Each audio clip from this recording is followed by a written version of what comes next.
dans le prochain épisode de Demain nous appartient.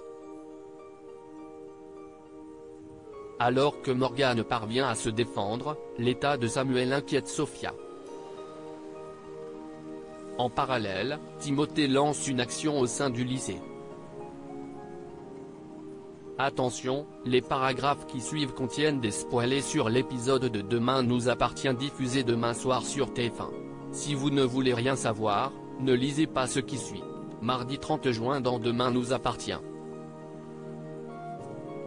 Morgan parvient à se défendre tandis que son assaillant tente de la violer. Morgan se défend en le frappant à plusieurs reprises avant que Sandrine ne le fasse fuir en rentrant à l'appartement.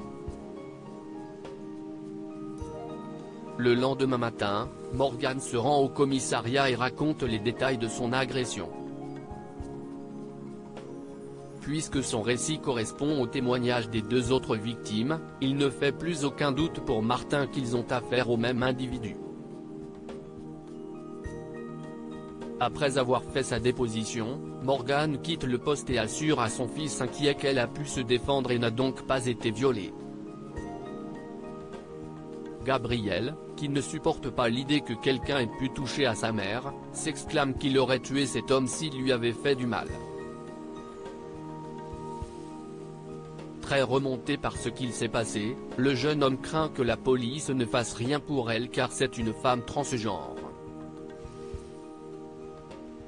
Même si Arthur explique qu'elle est une victime comme les autres, Gabriel rappelle que les actes transphobes ne font jamais la une des médias alors qu'elles se produisent sans cesse.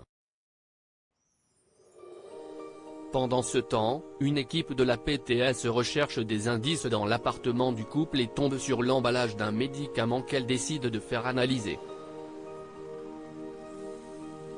Quelques heures après, les résultats du laboratoire mentionnent qu'il s'agit de Viagra. Le violeur ayant visiblement besoin d'un stimulant chimique, les policiers se demandent s'il est motivé par un rapport compliqué avec sa virilité. Afin de mieux comprendre son profil, Martin souhaite contacter un psychologue.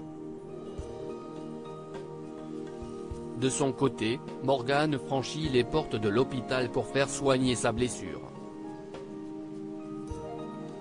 Prise en charge par Marianne et Amanda, elle révèle ce qui lui est arrivé puis les trois femmes évoquent leur traumatisme. En fin de journée, Gabriel attend sa mère et Sandrine à la sortie de l'hôpital et leur donne des bombes lacrymogènes au cas où l'agresseur s'en prendrait encore à elle. Selon Morgan, il ne reviendra pas mais Sandrine estime qu'il est possible qu'il veuille finir ce qu'il a commencé. Après qu'ils se sont rendus ensemble au lycée pour signer quelques documents, Gabriel découvre sur le mur du couloir l'inscription Morgan Guéot égale J. S'évane d'âme et jure de punir le responsable.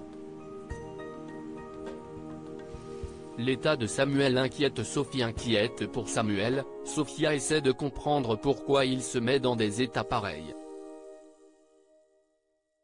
Pour William, son ancien ami ne sait pas gérer ses émotions et la seule solution est de prendre ses distances un certain temps mais l'adolescente n'entend pas le laisser. En arrivant à l'hôpital, le docteur Donnier indique à Samuel qu'il est en train de tout foutre en l'air et que leur fille a du mal à le voir ainsi. Ce dernier prend ces mots à la rigolade et promet de lui acheter une peluche pour la consoler. Plus tard, Sophia va au Spoon et découvre Samuel complètement ivre. Tandis que la jeune femme se propose de le raccompagner chez lui, il s'emporte et lance à sa fille qu'il n'a rien à lui offrir. Excédée, Sophia rétorque qu'elle n'attend rien de lui mais qu'elle aimerait pouvoir l'aider car c'est son père. Seulement, Samuel répond qu'il ne l'est pas et insiste pour qu'elle parte. Hurlant qu'elle n'aurait jamais dû venir, Sophia quitte les lieux. En rentrant, la jeune femme confie à ses parents que Samuel n'a pas été très sympa avec elle avant de s'enfermer dans sa chambre.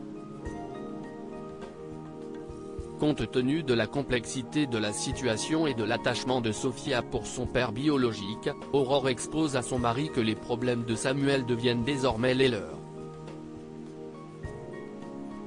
Timothée lance une action au sein des Ulysse. Le film de Timothée a reçu de nombreux commentaires sur le net l'encourageant à continuer ses actions et Victor se réjouit pour son fils tout en l'invitant à passer à autre chose maintenant que le concours est terminé. Malheureusement, l'adolescent ne l'écoute pas.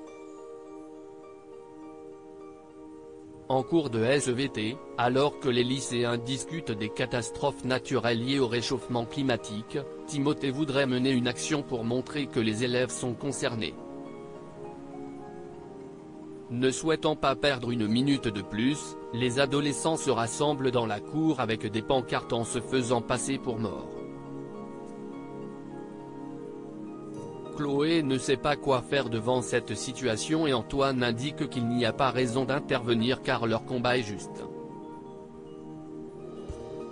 En fin de journée, le proviseur adjoint essaye de faire bouger ses élèves pour pouvoir fermer les portes du lycée. Comme les élèves refusent de partir, Antoine tente de déloger Timothée, ce qui provoque une crise chez lui. À son arrivée, Victor récupère son fils et l'informe qu'ils vont faire des efforts pour s'investir dans cette cause qui lui tient à cœur. Mais pour Timothée, ce n'est pas suffisant et il s'emporte en expliquant qu'il veut vraiment changer les choses pour la planète.